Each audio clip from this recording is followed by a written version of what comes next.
So never fear, it's not going to be a full sermon. It's a snippet of a poem, and then a very short story, and then 4 questions.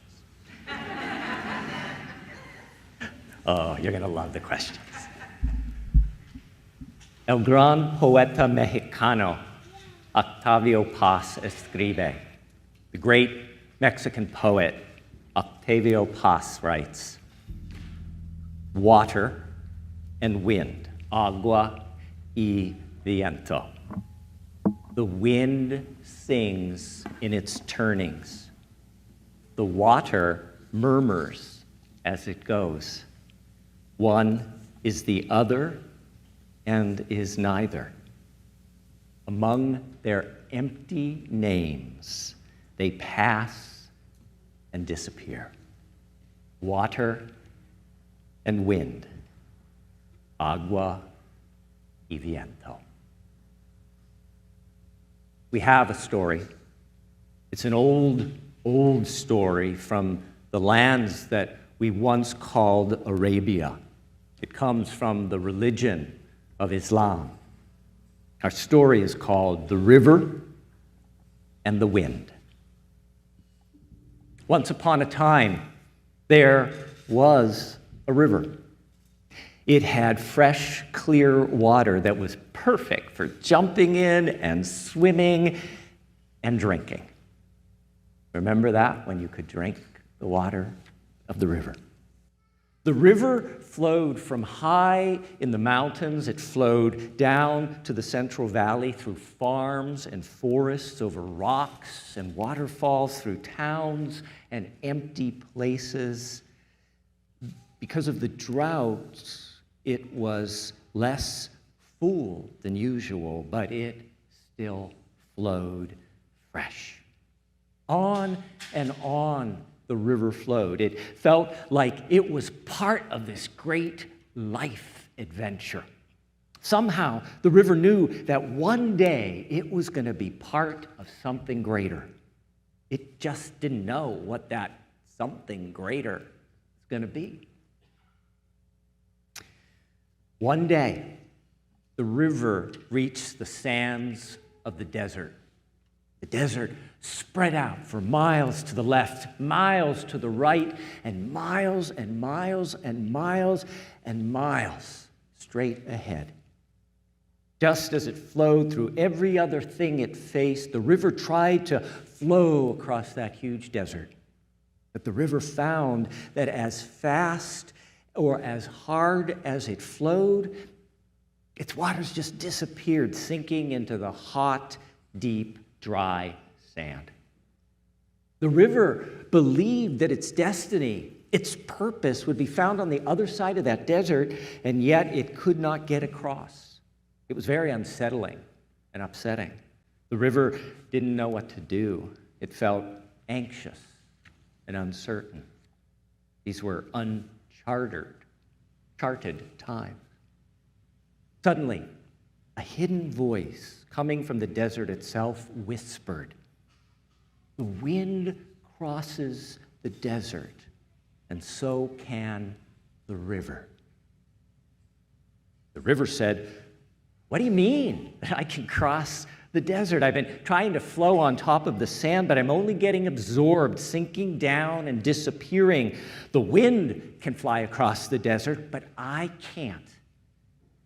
The hidden voice whispered, "You cannot get to where you want to go by doing the things you have always done.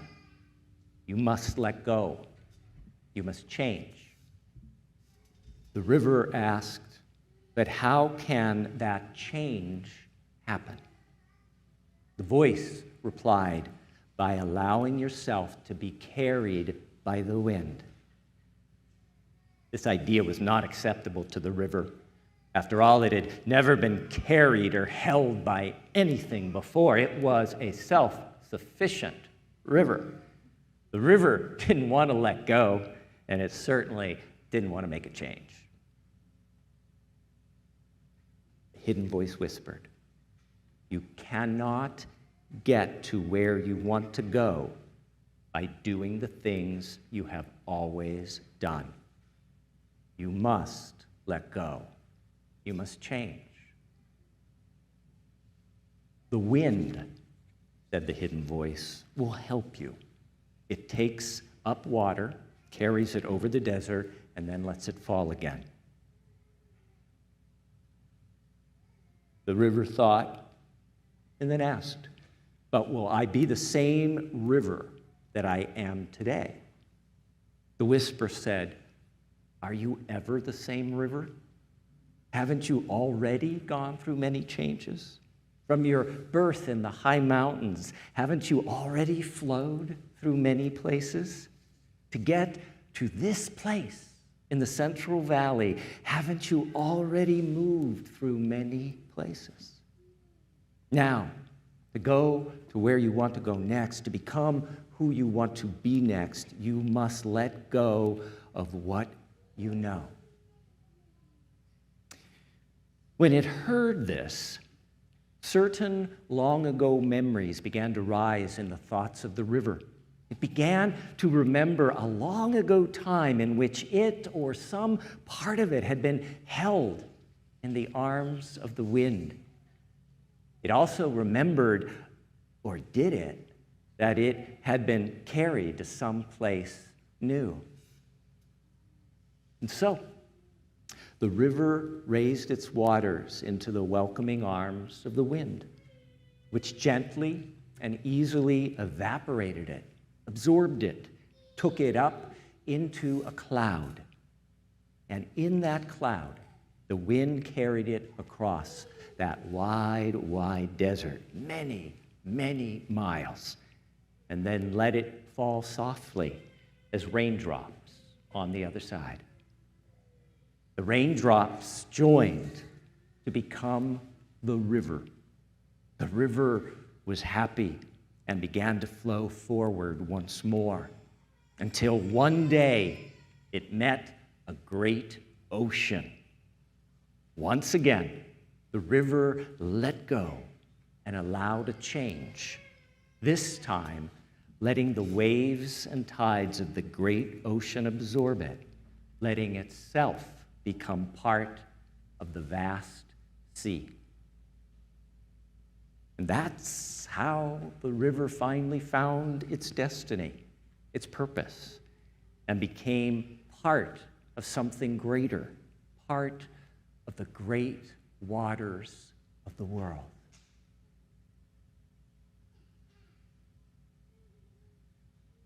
Where in your life do you need to let go? Where in your life do you need a change?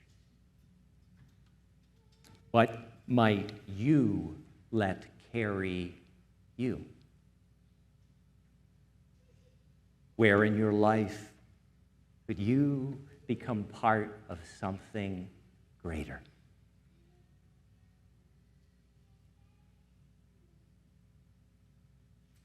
In anticipation of letting go, in anticipation of change, in anticipation of being held and carried, in anticipation of that which is greater than us all. Let's join our voices and sing "Life Calls Us On." Please rise in body or spirit.